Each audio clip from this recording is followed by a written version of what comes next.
Oh, this. Okay. Oh, it started recording. Yeah. I started recording. Yep. We're going. That doesn't mean we'll share it with anyone, but and I can stop if you don't want me to, but yeah, and that's just recorded. I'm not gonna watch it anyway. Yeah. That's my shield. Yeah. Well, tell me a little bit about yourself. Yeah. So I'm from Poland, yeah, and I'm a railway worker. Okay. I work on the maintenance of railway wagons. I drive a truck. I pull them to the maintenance space, and we fix them up or just check them up. Yeah, that's my job. Yeah, and what is that? Do you get a chance to listen to videos during that time? Is that what you do, or? Funny thing is, I ride to work 1 hour per day by train. Okay. So driving in train as a passenger, yeah, I have like 2 hours per day, just totally free time. Okay. And sometimes at work, I have some breaks because we put the wagons at place, and I can have like 1 hour break or 2 hour break sometimes. Sometimes no breaks at all, but yeah. Yeah, actually plenty of time, yeah, to watch videos. Okay. That's how but so can't keep up with you anyway. No, that's absolutely fine. So tell me about your growing up. Did you grow up in a Christian home? Yeah. Oh yeah, so I'm 41. So okay. I was born in 1980. So it was Catholic, just Polish standard Catholic home. Mm-hmm. It's not very deep, you know, Christianity, but yeah, we just went to church because that's what you do. Mm-hmm. You go to church in Sunday, and that's the thing. And I figured out, you know, in my teens, but it's just BS, all this religion stuff. Yeah. Mm-hmm. Yeah, I was atheist by 15. Then in 2002 I went to England for like 6 years. I started watching. I got my English, so I learned my English enough. Actually, first book I ever read was Dawkins' God Delusion. Really? Yeah. I was worried. Can I do it? Can I read actual book? You know, I really want to.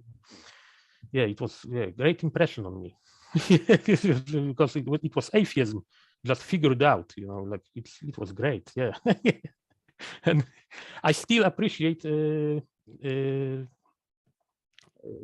What's his name? Charles Darwin. Yeah, I appreciate Charles Darwin just because of this book. Yeah, because it was yeah, and then Sam Harris comes along. You know, Christopher Hitchens. Yeah, and I'm full on atheist. But I thought, you know, like a priest or somebody can explain it. You know, it's what's wrong with this atheism. And then came debates. You know, like Hitchens with some rabbi was the first debate I ever watched. And it was like, I don't know, rabbi failed.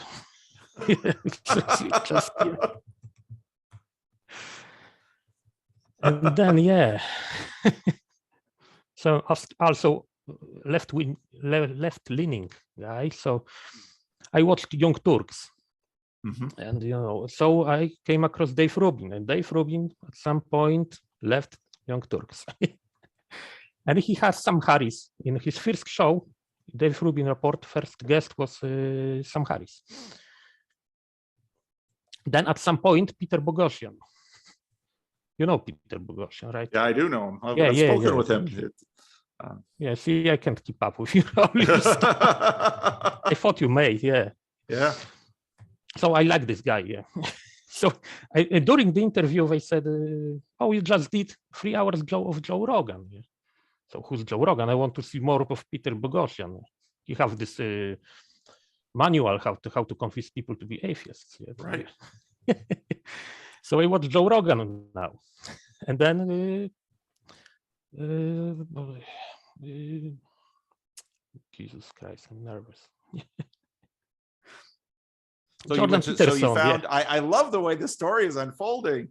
You learned English. You read Richard Dawkins, and then Young Turks, and that led you to Dave Rogan or Dave Rubin, and then Dave Rubin to Peter Boghossian, and then Peter Boghossian had spoken with Joe Rogan, so you're under Joe Rogan. Joe Rogan. And now I can guess Jordan who else is Peterson. coming on soon. Yeah, Jordan Peterson is coming to Joe Rogan. Yeah, so I'm in English YouTube, because in my time in England, I came back to Poland in 2009. Yeah, so but I kept it like all things I was watching in England was in English, so I tried to catch this English, learn English. And to this day, I watch most things on internet I watch in English. So I understand better when I speak, because I have no practice speaking. So yeah, Jordan Peterson comes along, and I like this guy. He talks about his his situation, yeah.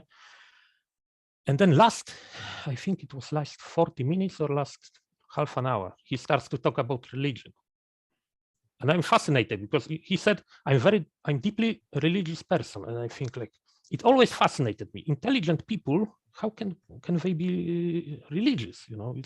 So I'm listening, because he's intelligent for sure. He just blew my mind. Yeah. He's like, I never thought you can think like about religion in this way.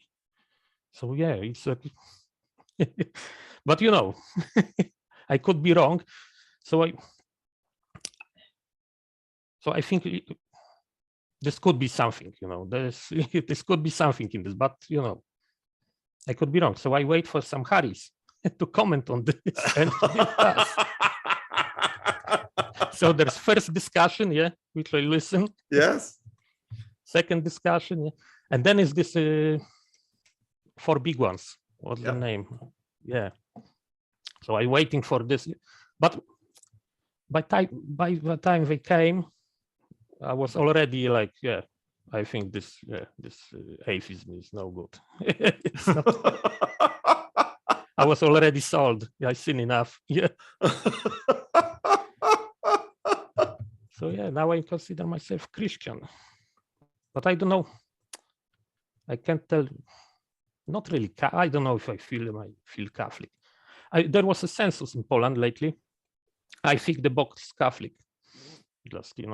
Just not to be in nuns. I don't want to be in nuns. That's not the place to be. And yeah, then I watch like you and Vanderklay, John Verwecki. Yeah. But yeah. Well, did you start going back to church, or what's your relationship with the church in Poland now? I've been in like 2 funerals and 2 weddings. It's weird. That's how much. No, it's weird. I don't know. It's like, it's somehow like I don't know. It's out of place. I can't feel it. Hard to explain. You heard it before. Yeah, I have. Well, and this was very interesting to me, because again, I mean, you've very certainly taken this path that many people have taken, and many people who have taken that path, when they come back, some of them, when they go back to church, they sort of maybe want to go back to church, but it can't necessarily be the church they left. I don't know if I really I was going to church because that's what you do. Okay. I was never deeply religious, Okay. Yeah, because in my early teens, I already figured out, that's the story you tell people, but now we have, people are afraid of God, yeah, but now we have technology, we have fingerprints, we can catch thieves and things, yeah, so we don't no longer need this God. Yeah, that was a thinking, but yeah. And it's really, I wish to have like a church, but it's so weird. It's like, it's too complicated for me. Like when a priest says something, seems so complicated. I know it's simple for other people, but I've seen enough of Jordan Peterson and you to know it's much more complicated what he's saying. Kind of hard to explain. Do you listen to, besides me, I guess, do you listen to any preachers or other religious things on YouTube or on radio or television? Not really. Okay. Wait, preachers. Well, tell me about. There is one Polish priest. Yeah, he's kind of in the YouTube presence. Yeah, he's a good one. But yeah. How what do you think of John Paul II? Because for Roman Catholics in America, he is, for some of them, he is the greatest. Oh yeah, he's a holy guy. Yeah. Oh, he is. He's yeah. He's the big deal. I know very little about him. You know, he died before yes, he did. Before my time. Yeah, so he's like historical figure. I never cared about him. You know. Yeah. And still, I don't really know a lot about him. Maybe I should, yeah. But yeah, he's a big one, yeah. Yeah, he's actually funny. One. My parents have his picture on the wall, yeah. So during my atheist times, in this picture, he seems to have a face like, I don't know, like a falsehood on his face, you know, like he's like, I didn't like it wasn't a good face. I can't explain it. But once I become Christian again, now it looks normal. It's a weird thing. That is a weird thing. Yeah, because do you know how politicians sometimes, if somebody doesn't like politician, he seems to be, his face is like all wrong. He's not a trustworthy guy. Oh, yeah, he didn't look trustworthy. Like politician can look not trustworthy, you know. It's like you can see in his eyes he's evil guy because you disagree with him. Once you agree with him, he looks like good guy. That's true. That's actual phenomenon. Yeah. Yes. People who you agree with look trustworthy. Yeah. And opposition looks always bad. Yeah. Well, tell me some more of your life. Are you married? Do you live alone? Oh yeah, I'm married. Yeah, for 7 years now. No kids though. Okay. For reasons. Yeah, but I'm not happy about that. Yeah. That's yeah. But yeah, that's how it is. Yeah. I'm sorry. I'm sorry. Yeah. You brothers and sisters? Yeah, a brother. He became Jehovah's Witness at some point. Yeah. Wow. Wow. I don't know. But now COVID came. I don't know. We're not meeting anymore. I don't know what's going on there. Yeah. Well, what do you? So you work. You have an hour each way to work, and what else? What else do you do with your time in your life? What other things are you interested in? I have a hobby. I'm like, it's Warhammer. You know Warhammer? Oh, is that a computer models? Game? Yeah, too. But it's a model. You paint the little models. You play war games. On a tabletop. So that's the big one for me. I have plenty of this stuff. Actually, good stuff. If you're painting your models, it's really. I don't have any at hand. Yeah, little miniatures. Yeah. Yeah. Oh, very interesting. Warhammer. Yeah, it's good to listen to podcasts as well if you're painting. Yeah, that's another thing. Yeah. I believe it. You kind of just can't be too complicated. You know, if something is complicated, you know. Yeah. You better pay attention. But something light. Yeah. Yeah. So actually, So what do you get from my channel? How have I been helpful to you? Because I must have been in some way helpful to you if you're still listening. It's actually better to watch Jordan Peterson and others with your commentary. Okay. I prefer. Okay, why? Does it help to contextualize it? It depends because you notice things. You know, I wouldn't notice for sure. Okay. I like your pace. You know, I know some people complain you talk too much. It's perfect for me. Because you're thinking aloud. Yes. I can tell you're thinking aloud. You said it. Yeah. Just yeah. Okay. I like it. I like you rambling. I just don't watch a lot. I don't watch everything because I can't. I have no time. But yeah, no, maybe not time. It's pay. No, there isn't I have enough problem. time. No, actually, I do have a lot of time. I have no kids. Yeah, I drive to work 1 hour per day. I have some time off at work. Yeah, I have time, but it's like at some point it's too much. It's I can't focus. Yeah, I like to learn more, but I can't read too much. I can't I have to relax. I play like computer games or this model games or something. I watch some movies. It just Oh, it's the same way for me. I can listen to things for a while, then I have to have a change of pace and do something else. And and I take my kids are all grown now, so I don't have any of them living at home. But the wife needs attention too. So give the wife attention and then do things with her. And I mean, all of that is part of life. So yeah, but you do it better than me, much better. Well, thank no, you. I actually have something. I can't focus on one subject too long. I had problems in my life. Actually, I was on I should be train driver. I was learning to drive trains. Yeah. I mean, driving trains. Yeah. Yeah.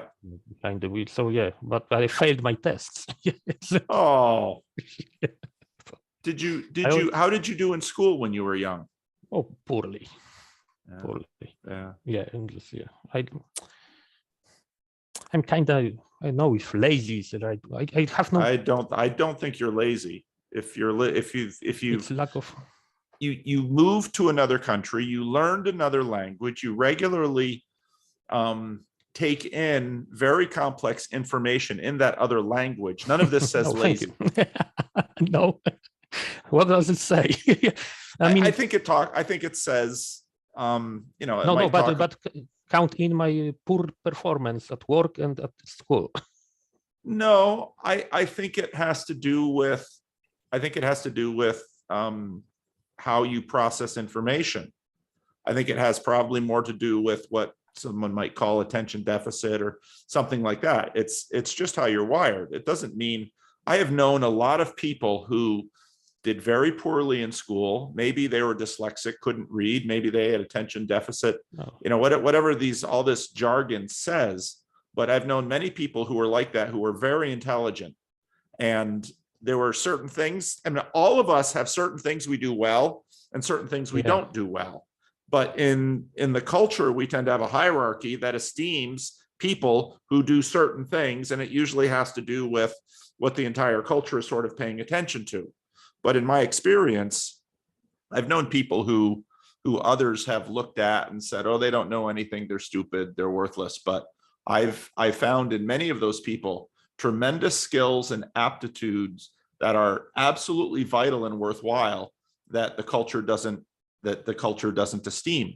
So I don't think you should sell yourself short just because, I mean, given what you've done in your life, not everyone can move to another culture, to another country, learn a new language to the degree that you're listening to really complex stuff in another language. I can't process that kind of stuff in Spanish. And I know you don't have to. I don't have to. That's true too. I suppose if I had to, I would do it. If I don't know English, look what I'm missing. Yeah, There is some valuable Polish stuff. Like there are some titles for Jordan Peterson. There are some subtitles, but that's so little. Yeah. I have one friend who knows Jordan Peterson. Yeah. Yeah. Well, that's interesting. So I know that, they were going to, well, let me ask you this, because you know both English and Polish. How much is lost of Jordan Peterson in translation? I never read translation. Never read the translation. No. Is Jordan Peterson coming to Poland at all in his tour? Yeah, he will be in Warsaw, yeah. But I don't even try to get tickets. Yeah, I don't even try. I heard it's already done. I'm already too late. Yeah. there are some crazy prices. Yeah, no. Well, Yeah, do you think, but you know, one person, so do you think the show will sell out, and who will go to a show like yeah, it that in already Warsaw? sold out, I think. Yeah. But who will go? I mean, people who know English, or Yeah. Plenty of people know English. Yeah, in really? Poland. Young people, yeah. I mean, there's a lot. Yeah, it was quite. Once we joined European Union, Yeah. a lot of people went to England. I came before, actually. I was kind of illegal at the beginning. Yeah. Mhm. Then we joined. Yeah. Because I've heard the meme in England about the Polish plumber, and they're all scared about the Polish plumbers. So it's sort of the way some Americans are worried about Mexicans. Yeah. No longer now. No, there's nobody to drive trucks. Yeah, we're gonna be all right. Yeah. Yeah, well, that's exactly the same way it is in the United States. It's that the immigrants come and do jobs that Americans don't want to do. I mean, Yeah, but it's a quantity problem. There's too many. Yeah. Because Poles are great immigrants. They go to work, basically. Yeah. They don't look for benefits most of the time. Yeah. And if they like, it's considered, if you have English friends, that's good job. That's considered something, like you're doing good. Some English people, you're doing good. So it's like perfect immigrants, really. But if too many of them come, then, and I experienced it, because in 2002 there was very little Poles, and people was quite enthusiastic, like, you're from Poland, oh great. It was like people were actually happy that somebody come to England and is happy here, like, yeah, we were happy about that. Then we joined Union, then like many people came, and then you can sense it suddenly, yeah, oh, you're from Poland, oh yeah, it's good, but you can sense they don't like it very much. Yeah. Really? Too many. It's too many. It's always about quant. It's like immigration. It can be too. It's like Peugeot. There is too many margin. It's about this margin. It's supposed to be a little bit. Yeah. It's always Oh, that's fascinating. So, well, what do you think of what's going on in your country now? Do you think your country's on the right track? Do you? Well, we're going in the wrong track, but slower. I'm happy about. Yeah. No, it's crazy stuff on the West. We're missing some. We are behind. We are behind in good stuff, and we're behind in bad stuff. We take from West good, bad, and ugly. Some say. But if you are behind, you're behind. So we didn't have big immigration, because immigrants don't really want to come to Poland. Really? They go to Germany. Like Poland-Belarus problem. Yeah. Now border problem. Yeah. So all these immigrants want to go to Germany. Nobody gonna stay in Poland. Yeah. But we don't let them in anyway, because Germany doesn't want any more immigrants. Yeah. Yeah. So that's fascinating. But you're how is the Polish economy? Well, it's always depends on who you ask. You ask people who support ruling party, or ask opposition. Yeah. Two different. Yeah, I see. I seen enough of American politics to know, like how is your country doing economically? Yeah, it all depends if you like the guy who's on top or not, right? Oh yeah. Oh, I don't like Biden's country's going to pot because Biden's there, and or terrible what Trump has done to America. Yeah. No, that's right. You're exactly right. You're exactly it's right. Fascinating, because I've seen enough of American politics to see same things happening in Polish politics, and now I can't blame the guy on top, because the same things happen. It's not the guy on top. or party on top. It's because it's same mechanism in here in England, in US, you know, like. So what do you think it is? What do you think's driving the world? Yeah, it's social. It's so benign, yeah, but it's social media, I think. It's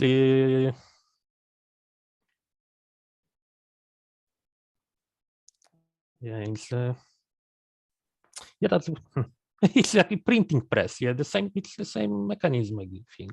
Again, like people can use this new medium, and a side effect is polarization. Yeah, there's a lot of Well, did you have anything on your list that you wanted to talk to me about? Yeah, actually. Oh, wait, I wanted to. Oh yeah, so I want a way in the meaning of life. Okay. You want? Let's hear it. Yeah. Meaning of life from Polish railway worker. I love that. No, I don't have it exactly because you can't. So what? Yeah. We put it in Poland for safekeeping. But I have a proxy. I have a kind of proxy for it. Yeah.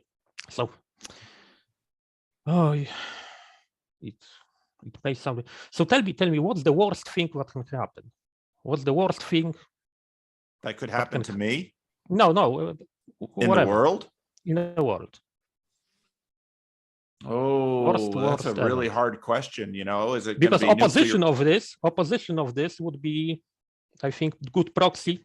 Okay. For aim, yeah. Because if something is worst, then avoiding that would be highest goal. Approximately, not exactly, but yeah. But there's so many bad things. I mean, another Jordan Petersonism is that things can always get worse, really worse. I'm actually fascinated what people don't know. Yeah, I watch so many videos. I watch Lex, Lex. Yeah. So last question he always asks is meaning of life. Yeah. Oh, really? I guess I haven't gotten to the end of enough of his videos.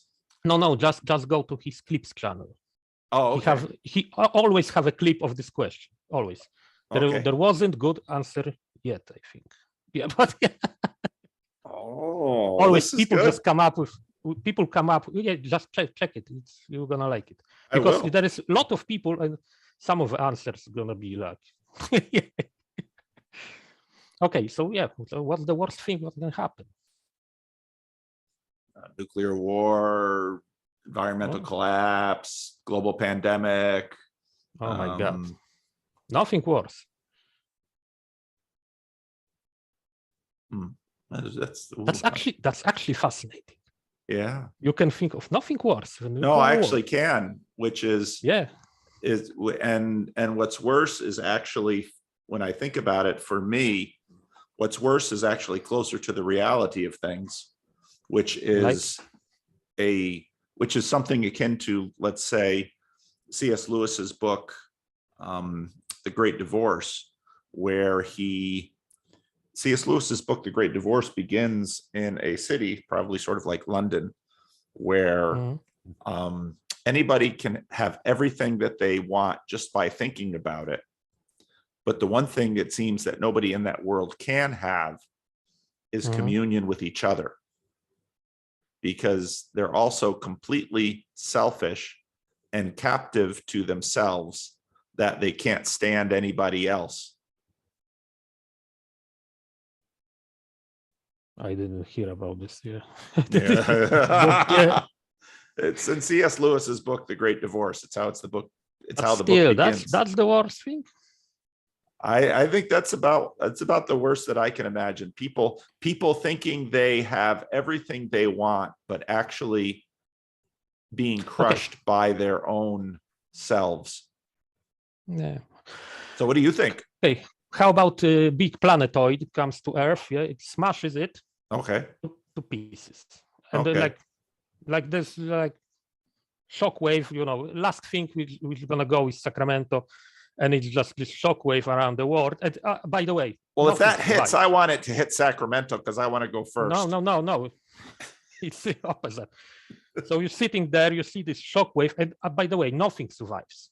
It's gonna go like, it's gonna lava and stuff, like no way. So you think that's better than nuclear war? I don't think it's better than nuclear war. I think it's better than nuclear war. Better. Because nuclear war, somebody did that to us, and it might have the same outcome. There is no us. No. If nuclear war, not gonna kill everything. There will be some bacteria left. Yeah. Isn't that worth something? Could be, yeah. I rather have bacteria left, or some animals, cockroaches. Everybody says roaches, but apparently roaches really thrive because Americans have indoor heat. And if you lose the heat, the roaches don't do so well. They like warmth. Yeah. But because I think worst thing is if what happens to being if there is nobody experience anything. Because look, bacteria can have potential to create life which will be conscious and we experience things, and we'll ask questions, what is the meaning of life. Now I think worst thing that can happen if we eliminate conscious beings forever, because there is no, what happens to being if there is no agent, only arena left? Yeah. Huh. How is it better than nuclear war? But that is in fact what an atheist materialist would say is what is coming, right? That at some point you're going to have the heat death of the universe and that's a threat, yeah. Everything goes. But we are on a path, Look, what happens on Earth, what's really interesting is that we move stuff around. We move stuff to Moon, we move stuff to Mars. We can move life to Mars. We can move, actually, we are on it, on moving stuff to Mars.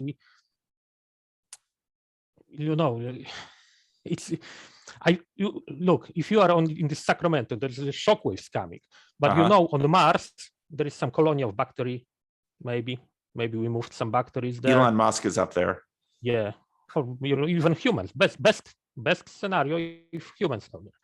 But if some life survives, there could be another conscious being soon. Yeah. In 1 billion years, perhaps. Yeah, but that's, for me, that's the worst thing. If you remove just potential, because what's the point? There is no creature to even think about, even perceive meaning. There is no question of meaning if there is no creature. So the complete destruction of life. Yeah. That's the worst that you can imagine. Yeah. And so the meaning of life, therefore, is potential. Sustaining consciousness, being, experience. I don't know exactly. I don't have it figured, but even if that being is to a significant degree suffering. You don't think so? That's Sam Harris's worst case scenario. I know. That's what makes this interesting. I don't think it's possible to suffer forever. I don't know, but it's still being. There is something may change. Suffering I don't see suffering as something inherently bad. You can, if you go for a run, you suffer because you're gonna be running. Yeah, you're gonna get tired. You lift weights, you suffer. But that's the suffering which have meaning. But meaningless suffering is wrong. But suffer itself, not necessarily. I taking ice baths in a lake. It's suffering, but I like it.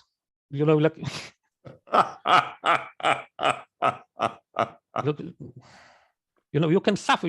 I go to work. It's always suffering to wake up, stand up, go to work. But if it's meaning, it's, what I mean. Yes, I do know what you mean. Yeah. Suffering, if it have meaning, it's not wrong. It's not bad. Yeah, yeah. It's just necessary. Yeah, really. Yeah, yeah. That's true. That's true. So do you really think this nuclear war is worse than just? Well, actually, in C.S. Lewis's everything, in C.S. Lewis's Dark World, they're let's see, what would we call them? They're really shades of living things. Their life is almost extinguished, and in some ways, he's sort of on the same track as you, because what happens then to these creatures in their dark world is that they get a chance to get on a bus, not a train, but a bus, and they take a bus to another world, which is very bright, and they're not sure they like it because things are very hard. But if in fact they stay in that world, they become more real, more solid, and more alive. So I don't think it's too terribly far divorced from what you're pointing to. That's why I like to talk to you, because I can't come up with pushback on this, Because well, I like what you put out here, because what it implies is, where there is life, there is hope. Yeah. And there's something good about life, because life in some ways, that's what God says. Yeah, it's good. He created this. It's good. It's good. It's good. It's good. Yeah. I shouldn't interrupt you yet. No, that's fine. That's fine. I don't mind it. Yeah. But life seeks, I would say, life seeks glory, and glory is probably the word I use to describe the opposite of meaninglessness, which is another favorite book of mine from C.S. Lewis is Screwtape Letters, because it's an inverted book where one devil is giving another devil advice on how to capture human beings, and the one devil says, "Our Father below, basically wants to consume, but the enemy above, who is God, of course, not only gives life, but basically gives freedom and potential and all of this stuff that I think in your story you bear witness to in your scheme." So I like it. No, thank you. But I still think, you need somebody to, because I feel like it's this agent arena relationship. Yeah. Verwek is talking about. Yeah. It's gone. If there is no creatures, it's just right. If there's no agent, there's no arena. Yeah, that's interesting, because I think so, but it's weird, because there is universe will still be there, but if there is no creature to see it, like it's like gonna happen, because there is no time then, because nobody perceives time. It's just gonna happen, unless we count on aliens. Yeah, maybe some aliens, but I'm not so sold on aliens. I don't think we. I think in a lot of ways what you point to is very much the opposite of Sam Harris, because at the heart of that argument, I think, is the imagined observer of a world with no observer. But of course, if you imagine an observer, it's game over. You've basically, it's you simply assume the premise. Like stuff just gonna happen to the end. Like nobody's watching. So Well, basically, you've got you're making Jonathan Peugeot's point. I think what you just articulated is in many ways at the heart of his point.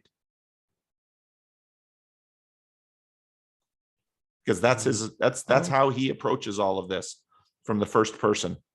And you're basically saying, if a tree falls in the forest and there's no one to hear it, there's no tree. Yeah, basically, yeah. I don't like this analogy, but yeah. No, yeah. But yeah. But yeah, there needs to be agent, yeah. Yeah. Oh, that's good. I really like this. That's why I think it's the worst thing, and avoiding this is like priority, because then you need people to ask questions about meaning in the future, but you need to have somebody. If not humans, then maybe some animal, gonna evolve enough. If not, maybe bacteria will evolve. Like give life a chance. It's gonna become conscious and it's gonna ask the question. It's gonna observe this universe. Somebody needs to observe. Yet at the same time, in this world right now, to the best of our knowledge, it's just us. I mean, the dog, the lion, the crow, the bacteria, the virus. I'm sure I experience things. Yeah. You may be NPC in my simulation or whatever. But I don't think so. Well, then we better humans, keep you alive then. Yeah. Because if you go, I go. Yeah, but humans are, I assume humans are experiencing things. Like, I think my dog experienced things too. But less likely, but yeah. Well, your dog appreciates that you're there. Yeah. I'm sure he does. Yeah. Dogs are beautiful that way. Yeah. We got along. Well, this is good. I like this. You're gonna let are you gonna let me share this video on my channel, or what do you think of that? Oh yeah. You decide. Oh, I like it already, and I already know the English title. is bearable for viewers. Yeah, I already know the title. I love the I'm title. not watching you gave it, so me the I title. I wrote it down. I got to make sure I Oh, what's the title? Well, where did it go? Hang on. I wrote it down because I knew it when you said it, and I knew I wanted it. Shoot, just watch it again. Yeah. Polish. There it is.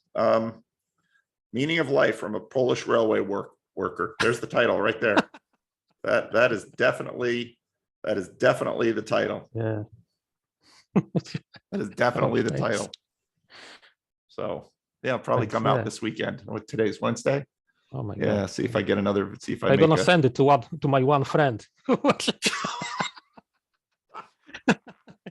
No, that's my shield.